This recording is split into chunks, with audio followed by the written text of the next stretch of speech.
Քաղաքականությունը հաճախ մարդկանց համար սկսվում է այն պահին, երբ նրանք որոշում են այլևս պարզապես կողքից չնայել իրականությանը, բայց մինչև այդ որոշումը լինում է մի ամբողջ կյանք՝ մանկություն, կրթություն, մասնագիտություն, արժեքներ ու ընտրություններ, որոնք հետագայում ձևավորում են քաղաքական գործչի մտածողությունը։ Մեր այսօրվա հյուրի ճանապարհը քաղաքականությամբ չի սկսվել, այն անցել է Կապանի բակերից, լեզուների ու կրթության աշխարհից, դասասենյակներից մինչև խորհրդարանական քաղաքականություն, բայց այդ ճանապարհին եղել է նաև կտրուկ շրջադարձեր, քաղաքական տարբեր բևեռներ ու որոշումներ, որոնք մշտապես հայտնվել են հանրային քննարկումների կենտրոնում։ Ինչն է փոխում մարդուն, երբ ուսուցչի եւ թարգմանչի մասնագիտական կյանքը մի օր փոխարինվում է քաղաքական ամենակոշտ պայքարով։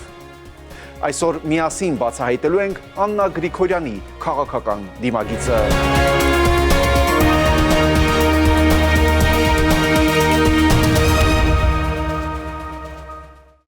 Տիկին Գրիգորյան, բարի գալուստ քաղաքական դիմագիծ հաղորդաշար։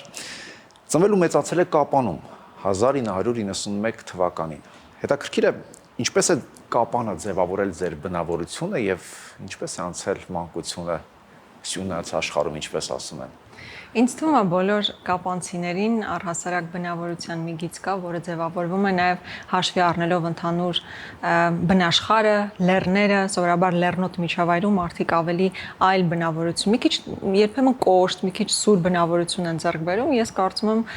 այդ բնավորության հատկանիշները ինձ մոտ եւս ձևավորված են։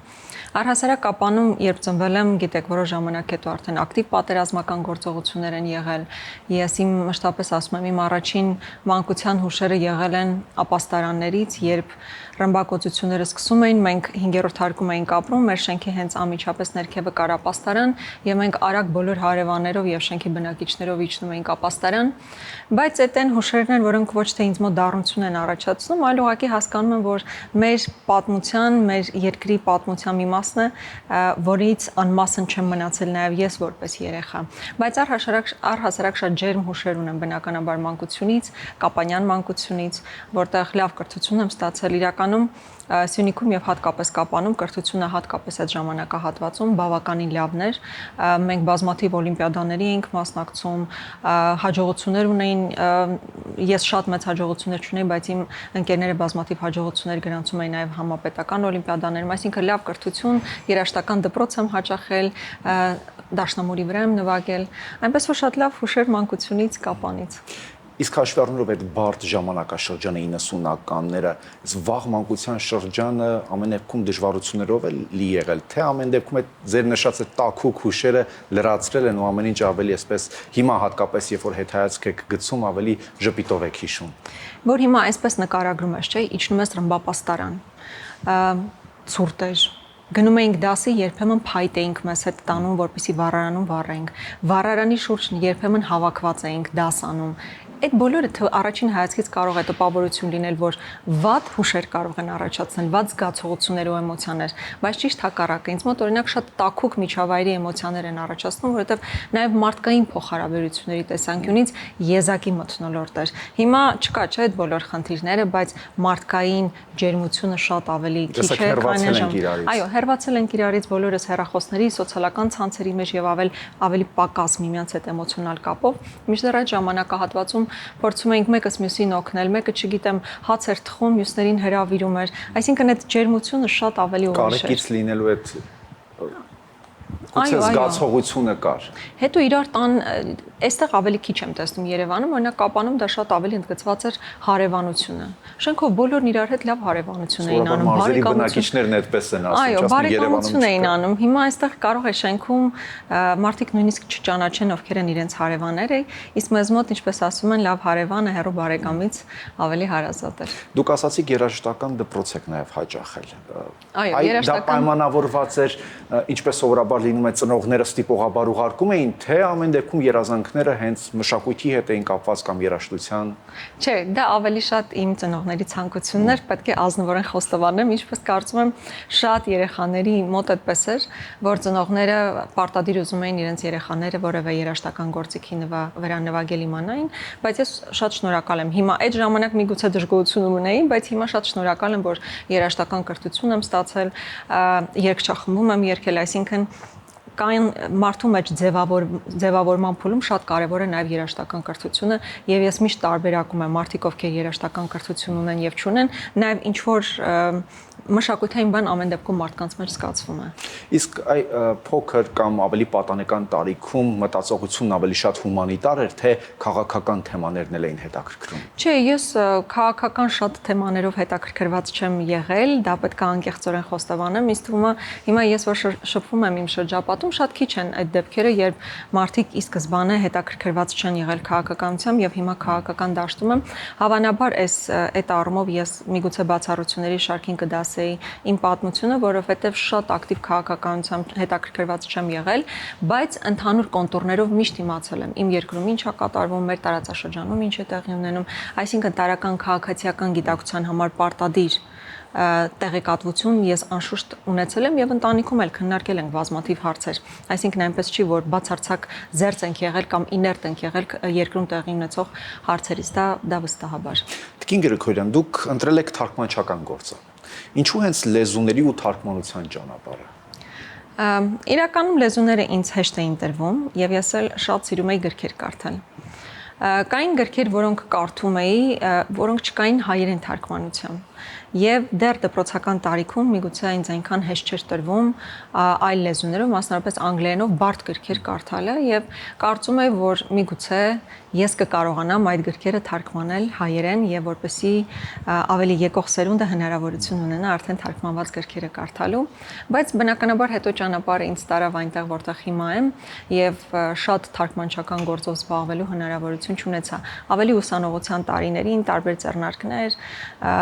Հայաստանի հետ կապված տարբեր ձեռնարկներ էինք ստեղծում, որոնք թարգմանության կանոնաժեշտություն ունեին, դա անում էի, բայց բուն թարգմանչական գործով շատ հետո հնարավորություն չունեցա զբաղվելու, այլ ավելի որպես ուսուցիչ աշխատեցի։ Իսկ ժառանգությունը, ճակատագիրը այստեղ որևէ դեր ունեցել է հատկապես ձեր ճանապարհին, աշխատանքային ճանապարհում, ծնողները ինչ ընտանիքում եք ծնվել ու մեծացել։ Այո, կարծում եմ ընդհանրապես մարդու ձևավորման համար անչափ կարևոր է մանկությունը եւ ընտանիքը։ Ինչպես ասում եմ, մենք բոլորս ծնունդով մանկությունից ենք եւ շատ կարևոր է հենց այդ ձևավորման փուլում, թե դու ինչպիսի մթնոլորտում ես մեծանում, ինչպիսի արժեքային համակարգ են կրում այն մարդիկ, ու միջավայրում դու ձևավորվում եւ մեծանում ես։ Եվ ես կարծում եմ, որ անկեղծորեն պետք է ասեմ, որ բացառիկ արժեքահեն ընտանիքում եմ մեծացել, հասարակ ընտանիքում, հայրս գրեթե իր ամբողջ կյանքում պետական ծառայող է եղել, քաղցարայող է եղել, մայրս հաշվապահ, եղբայրս դպրոցն ավարտելուց հետո իր կյանքը նվիրել է պետությանը ծառայելուն որպես սպա, չնայած վերջին տարիներին իրեն հեռացրել են աշխատանքից իմ գործունեության պատճառով։ Այնպես որ մենք մեր մտորումները մշտապես եղել են նաև Հայաստանի հետ կապված, եթե նույնիսկ ակտիվ գործունեություն ես անձնապես չեմ ունեցել, բայց մեր մտքերը, մեր մտորումները եղել են մեր երկրի հետ կապված, մեր տարածաշրջանի հետ կապված։ Դուք երկար տարիներ դասավանդել եք Քվանտ վարժարանում։ Ուսուցչի աշխատանքը ինչպիսի ազդեցություն ունեցավ ձեր հետագա քաղաքական վարքագծի վրա։ Կարծում եմ շատ հետաքրքիր հարց եք հնչեցնում։ Նախ տարբեր են միջավայրերը, դա պետք է ընդունել։ Երեխաների հետ աշխատելը անչափ հաճելի, շատ դրական էմոցիաներով դու զգում ես, որ որևէ ներդրում կարող ես ունենալ երեխայի մտածելակերպի, գիտելիքների ավելացման գործում, ինչը ես մեծագույն հաճույքով եմ արել տարիներ շարունակ։ Քաղաքականության մեջ ինչով է ինձ օգնել իմ ուսուցչի գործունեությունը։ Նախ այդ խոսելու ձիրքը, երբ որ դու ամեն դեպքում կանգնում ես լսարանի առջև, դու փորձում ես այնպես խոսել, որ լսարանը կենտրոնացնի իր ուշադրությունը քո խոսքի վրա։ Հավանաբար դա հետագայում ինձ օգնել է, որպեսզի ամբիոնից իմ ելույթներն ավելի կենտրոնացած ունենամ, ասեմ կամ այնպիսի տեմպով խոսեմ, որպեսզի ավելի մեծ ուշադրություն գրավվի իմ խոսքը։ Եվ երկրորդը սովորաբար կախված նրանից, թե որ դասարան ես մտնում, ինչ լսարան ես մտնում, դու պետք է հասկանաս, թե ինչպիսի կարճ ճանապարհով քո մեսիջը հասցնես։ 5-րդ դասարանի աշակերտի եւ 12-րդ դասարանի աշակերտի համար տարբեր ձևով ես խոսում, չէ՞, տարբեր կոմունիկացիա ես ընտրում։ Եվ դա ժամանակի ընթացքում, որովհետեւ քիչ չեմ աշխատել, մոտ 9 տարի աշխատել եմ, մոտ 10 տարի աշխատել եմ, թույլ է տալիս ամեն անգամ հասկանալ ով է քո աուդիտորիան եւ այդ աուդիտորիայի հետ ինչպես կարելի է ամենաարդյունավետը շփում ունենալ եւ կարծում եմ այդ երկու կոմպոնենտները ինձ բավականին օգնել են հետագա իմ քաղաքական գործունեության մեջ։ Իսկ շատ են իրարից տարբերվում ընկեր Գրիգորյանն ու Տիկին Գրիգորյանը որպես падգամավոր եւ ուսուցիչ։ Այ լսարանում էլ աշակերտների մոտ էլ ելույթները կամ այսպես ավելի կոշտ սուր էին, խիստ էին, ինչպես խորհրդարանում, թե ամեն դեպքում այնտեղ մեղմություն կար, թե այնտեղ էլ այդ Կապանյան, ինչպես ասեցիք, այդ կոշտությունը պահպանվում էր։ Տեսեք, որպես մարդ ընդհանրապես ես նույնն եմ միշտ։ Կամերաների առջև, կամերաներից դուրս, լսարանում, ազգային ժողովի ամբիոնին ես միշտ նույնն եմ։ Ուղղակի ըստ իրավիճակի մարդն իր էմոցիոնալ ֆոնը կարող է փոխել եւ հետեւաբար նաեւ իր խոսքն է փոխվում։ Որպես ուսուցիչ ես բավականին խստապահանջ եմ եղել, դա չեմ կարող չասել, այո, խիստ ուսուցիչ եմ եղել, բայց նաեւ դասից հետո շատ ջերմ ընկերական կարելի է նույնիսկ ասել հարաբերություններ եմ ունեցել իմ աշակերտների հետ։ Մինչեւ այսօր շատերի հետ կապ ենք պահպանում։ Երբեմն տարբեր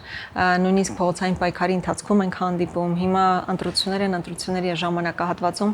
բազմաթիվ նամակներ եմ ստանում իմ նախկին աշակերտներից սատարման խոսքեր են ինձ հնչեցնում։ Որպես ուսուցիչ, այո, դասի ընթացքում շատ ավելի խիստ եմ եղել, բայց այնպիսի մթնոլորտ եմ ձևավորել, որպեսզի երեխաները հակված լինեն սովորելու, ոչ թե վախենան, այլ ավելի հարգանքից ելնելով փորձեն սովորել։ Կարծում եմ քաղաքականության մեջ պետքա շատ ավելի խիստ լինեին, հավանաբար իրավիճակն էլ այնպիսին էր, որ դու շատ թեթև չէր եւ հետեւաբար քո խոսքն էլ, քո ամեն դեպքում այդ խստությունը շատ ավելի էր դրսևորում քաղաքական դաշտում։ Իսկ հիմա չեն լինում պահեր, երբ որ այսպես գայթակղությունը մեծ է լինում նորից դասասենյակ վերադառնալու, թողնել ես քաղաքական թոհուբողն ու վերադառնալ դասասենյակ։ Այ այդ ընկեր Գրիգորյանին չեք կարոտում դուք։ Նախ լեսարան վերադառնալը միշտ ցանկալի է, այլ բան, որ այսօրվա իրավիճակում մի քիչ դժվար եմ պատկերացնում։ Իրականում ես падգամավոր ընտրվելուց հետո շարունակել եմ դասավանդել դպրոցում, մինչև մի փուլ, երբ որ մենք դուրս ենք եկել փողոցային պայքարի եւ իսկապես դժվար էր համատեղել եւ էմոցիոնալ առումով եւ ժամանակային առումով դու փողոցային պայքարի մեջ ես, բայց հետո պետք է արագ վերադառնաս լսարան, իսկապես չէր ստացվում։ Եվ հիմա էլ եթե զգամ, որ այնպիսի ստաբիլ իրավիճակ է, որ ես կարող եմ երկուսն էլ համատեղել, որովհետեւ օրենքով թույլատրելի է падգամավորի համար գիտական գործունեություն, մանկավարժական գործունեություն ծավալել, ես դա մեծ սիրով անելու եմ։ Այլ բան, որ հենց այս փուլում դա դժվար եմ պատկերացնում, բայց քաղաքական դաշտից հեռանալ, քանի դեռ ունենք այս իրավիճակը, ես չեմ պատրաստվում։ Իսկ ինչպես ստացվեց դասասենյակից հայտնվել քաղաքական հարթակում։ Դե առաջին այդ հայտնվելը 18 թվականին էր, երբ տեղի ունեցավ երկրում փոփոխություն, իշխանափոխություն, եւ ես մտածեցի, որ հաշվի առնելով նաեւ իմ մանկավարժական գործունեությունը, հաշվի առնելով, որ նաեւ վերջին տարիներին Դիվանագիտական ակադեմիայում կրթություն էի ստացել եւ պատկերացում ունեի, թե ինչպես կարելի էր Հայաստանի Հանրապետության շահերը առաջ տանել, այդ թվում նաեւ խորհրդարանական դիվանագիտության հարթակներում։ Մտածեցի, որ կարող եմ իմ ներուժը օգտագործել, այդ ժամանակ իմ քայլը դաշինք կար, ես որպես անկուսակցական անձ ներգրավեցի այդ դաշինքում, բայց հետո եղան այն ողբերգությունները, որ եղան, եւ ես դուրս վերցնելով մանդատը պատերազմից հետո դուրս եկա խմբակցությունից եւ արդեն շարունակեցի իմ գործունեությունը այս ձևաչափով։ Այսինքն քաղաքականությունը որպես այդպեսին երբեք երազանք չի եղել ձեզ համար։ Դա ավելի շատ համարում եք այդ դեպքում պատահականություն, թե ճակատագիր գուցե։ Ես ավելի շատ հակված եմ կարծելու, որ սա իսկապես ճակատագիր էր։ Երբեմն մենք շատ այլ պլաններ ենք գծում, մեզանից յուրաքանչյուրը, բայց ճակատագիրը Աստծո գործը մեզ բերում է այնտեղ, որտեղ մենք լինում ենք, որտեղ մենք հայտնվում ենք ի վերջո։ Եվ ես հիմա բավականին ինձ ներդաշնակ եմ զգում քաղաքական միջավայրում, եթե առաջին տարիներին ինձ բավականին բարդ էր տրվում ու ես զգում էի ծանրությունը։ Սովորաբար մարդ եթե շատ ծանր է իր համար այդ աշխատանք, ուրեմն մի բանը այն չի։ Բայց տարիների ընթացքում իսկապես ես բավականին ներդաշնակ եմ դարձել իմ գործունեության մեջ, ես շատ հստակ եմ արդեն պատկերացնում, ինչ կարող եմ անել, որքան կարող եմ անել, այնպես որ այո, չնայած չեմ պլանավորել երբեք լինել քաղաքական դաշտում, հանրային դաշտում, այսպես առաջին ճակատում ներկայացող մարդ, բայց ինձ ճակատագիրը բերեց այնտեղ, որտեղ հիմա եմ։ Տիկին Գրիգորյան, ինչպես դուք ասացիք, սկզբում իմ քայլը դաշինքում եք, հետո որոշում կայացրիք եւ դուրս եկաք դաշինքից, երբ քաղաքական գործիչը գուցե համաձայն է, գուցե ոչ, փոխում է իր քաղաքական դիրքը, հասարակության մի հատված միշտ այդպես Թեկուզ սկզբնական շրջանում միշտ քննադատաբար է վերաբերվում, ոչ միանշանակ է վերաբերվում։ Դուք ինչպես եք վերաբերվում այդ քննադատություններին։ Ես կարծում եմ նորմալ է, որ այդ քննադատությունները կան ու ես հասկանում եմ այդ մարդկանց, որ այդ քննադատությունը հնչեցնում են։ Ուղղակի ես իմ մոտիվներն եմ ներկայացնում, մարդիկ ովքեր ուզում են դա լսել եւ հասկանան, լսում եւ հասկանում են։ Ովքեր չեն ուզում դա ընդունել, չեն ընդունում, բայց ես շատ անկեղծ եմ դրանում։ Ի վերջո հա իմ քայլից Հայաստան դաշին գնալը չի եղել հենց այնպես։ Այդ ժամանակահատվածում եղել է ավերիչ պատերազմ, հազարավոր զոհեր, հայրենիքի կորուստ, եւ դա չէր կարող անհետևանք լինել իմ դիրքորոշումների մեջ։ Դժվար էր ձեզ համար փոփոխությունը։ Ես հիմա դա կասեմ, երբ որ 18 թվականին գործող իշխանությունների կողմից հնչում էին հայտարարություններ Արցախի մասին, դուք գիտեք ինչ հայտարարություններ էին հնչում, որ Արցախը Հայաստանը եւ վերջ, հա, այդ տրամաբանությամբ էին հայտարարությունները եւ հիմա ասվում է, որ Արցախը երբեք էլ հայկական չի եղել, արդյոք հայկական է եղել։ Հնարավոր չի այդ դիրքորոշումների փոփոխությամբ քո մոտեցումները որպես անհատ չփոխվեն։ Ես ամբողջությամբ հասկանում եմ քննադատությունները, որ հնչում են իմ ուղղությամբ, հարգանքով եմ մոտենում մարդկանց, ովքեր չեն կարողացել հասկանալ ես դա ինչու եմ արել, բայց ես ներկայացնում եմ եղելությունը։ Ես շատ լավ մարդկանց ասելով, որ իմ երազանքը չի եղել այս ակտիվ քաղաքականությունը, բայց երբեմն անկախ քեզանից տեղի են ունենում իրադարձություններ, որոնց չես կարող ուղղակի իներտ նայել, չես կարող ասել դե հիմա բաներ եղավ։ Չէ, հազարավոր տղեկի մահը բան այնպես չի, որ հենց այնպես իրադարձություն էր։ Դրան դու որպես մարդ, որպես քաղաքական գործիչ պետքա քո պատասխանը տաս եւ քո հակազդեցությունը ներկայացնես, ինչը ես արել եմ։ Եվ գիտեք, ինձ անընդհատ փորձում են այդպես թիրախավորել, նորմալ եմ նայում, ինչ որ մի բանով ինձ պետքա քննադատեն, թող դրանով քննադատեն, բայց գիտեք 18 թվականին ինձպես 100 հազարավոր մարդիկ են սատարել իշխանապողության օրակարգը, բայց այդ 100 հազարավոր մարդիկ չեն ուզեցել Արցախի կորուստ։ Ես այդ մարդկանցից մեկն եմ եղել։ 18 թվականին ինձ ասել այդպես կայացած քաղաքական գործից իհարկե դժվար է ասել, եւ ես այդ մարդկանցից մեկն եմ եղել։ Եվ 100 հազարավոր մարդիկ, ովքեր այսօր գնում եւ մերժում են այս իշխանություններին, այն նույն մարդիկ են, ովքեր 18 թվականին սատարել են։ Հետևաբար ես շատ նորմալ եմ նայում այդ քննադատություններին, բայց նաև հարկ եմ համարում ներկայացնել, թե ինչու արեցի այդ քայլերը։ Իսկ եղել է, որ այդ դժվարին պահերին, կտրուկ շրջադարձերի պահերին, կամ գուցե մինչև հիմա մտքեր, երբ որ մի առանձին եք եղել, մտածել եք կարողա թողնեմ այս քաղաքականությունը։ Հիմնականում մեկ անգամ վստահաբար եղել եմ 23 թվականի սեպտեմբերի 19-ից հետո էր, երբ Արցախի ամբողջական հանձնում եղավ եւ հազարավոր մեր քաղաքացիներ արցախցիներ էթնիկ զտման ենթարկվեցին, ես գնացել էի Գորիս, գիտեք, որ մեր հայրենակիցները առաջին կանգառը հենց Գորիսն էր, դա անպատկերացնելի բան էր, անպատկերացնելի, որովհետև նման տեսարաններ մենք տեսել ենք դասագրքերում հայոց ցեղասպանության ժամանակ, հիմա դու 21-րդ դարում այն նույն ժամանակահատվածում, երբ դու ապրում ես, տեսնում ես այդ նույն տեսարանները։ Եվ արդեն ոչ թե սև սպիտակով դասագրքերում, այլ դու փաստացի քո աչքերով տեսնում ես, թե ինչպես են մարդիկ իրենց ամբողջ կյանքը, կենսագրությունը տեղավորել մի ճամպրուկի մեջ, երբեմն առանց ճամպրուկի, այսպես շորերի մեջ փաթաթած, դրել ինչ-որ մեծ մեքենաներ եւ եկել հայրենիք կորցրել։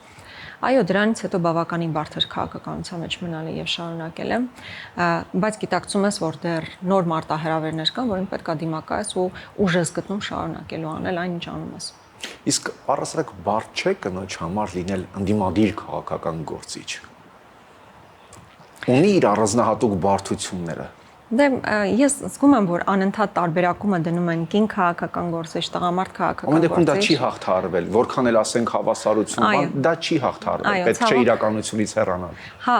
ես էլ եմ կարծում, որ դեռ չի հաղթահարվել, բայց ես երբեք իմ գործունեության մեջ ինձ համար որպես պաշտպանիչ վահան չեմ դրել իմ կին լինելու հանգամանքը։ Ես ասում եմ այնինչ զգում եմ, ասում եմ այնինչ մտածում եմ եւ դրան հակազդեցության համար ես չեմ ասում, ես կին եմ, ինչու ինձ հետ այսպես խոսեցիք։ Բայց բնականաբար ամենակեղտոտ արշավները իմ նկատմամբ եղել են, նաեւ թիրախավորելով հատկապես որպես կին, այսինքն մարտավարությունը թիրախավորելու կնոջը եւ տղամարդուն տարբեր են եւ կնոջը նկատմամբ շատ ավելի անբարոյական են, կներեք այս բառի համար։ Դուք նաեւ մայր եք։ Քաղաքականությունն ու մայրությունը ձեզ համար որքանով են համատեղելի հնարավոր լինում է։ Այո։ Հենց այս փուլում նախընտրական փուլում բավականին բարդ է, պետք է անկեղծորեն խոստովանեմ։ Կրկնակի բարդ է, որովհետև իմ տղան այս օրերին 9-րդ դասարանն ավարտում է եւ քննությունների շրջան է, ավարտական երեկոներ եւ այլն, դժվարանում եմ հետեւել ամբողջությամբ ինչը ինձ համար ասենց սրտի լուրջ կսկիցա, որովհետև պետք է սովորեմ ամեն ինչը վերահսկել, ինչը արել, ոնց արել, հիմա չեմ կարողանում իսկապես ի վիճակի չեմ լինում, բարդ է։ Բայց այս ամբողջ ժամանակահատվածում, եթե ես զգայի, որ ամբողջությամբ այնպես եմ ընկղմված քաղաքականության մեջ, որ իմ երեխային բավարար ուշադրության չեմ արժանացնում, ես հավանաբար դա չէի անի։ Փորձել եմ մաքսիմալ բալանսավորել եւ իմ ընտանիքի նկատմամբ ուշադրությունը եւ քաղաքականության մեջ իմ ներգրավվածությունը, փառք Աստծո ոչ։ Ամուսնուց, երեխայից։ Չէ, փառք Աստծո ամբողջական սատարումն ունեմ, գիտակցում են ինչ եմ անում եւ ամուսինս գրեթե միշտ ինձ հետ է տարբեր քարոզարշավին եւ այլն, իսկ տղայիս հետ կապված հիմնական դժգոհությունը հավանաբար այս վերջին ժամանակահատվածն է, քարոզարշավի փուլն է, բայց դա էլ է հասկանում։ Ամփոփելով մեր զրույցը, հակիրճ Տիկին Գրիգորյան, ըստ էության այս հարցը բոլոր հյուրերին եմ տալիս, եթե տարիներ անց մարդիկ բնութագրելիս լինեն ձեր քաղաքական դիմագիծը, ինչպես կցանկանաք վրան հնչի։ Իր գաղափարների համար պայքարող, հայրենիքը սիրող, համարցակ, բայց առհասարակ ես սիրում եմ, որ մարդկանց մասին խոսելիս իր գործերն են հիշում։ Աստծո կամոք հուսամ ինձ տրված կլինի հնարավորություն այնպիսի գործեր իրականացնելու, որի մասին մարդիկ հետո կհիշեն։ Ես դեռ այդ ճանապարհը չեմ անցել։ Շնորհակալություն։ Ես եմ շնորհակալ։ Այսպիսին էր Աննա Գրիգորյանի քաղաքական դիմագիծը։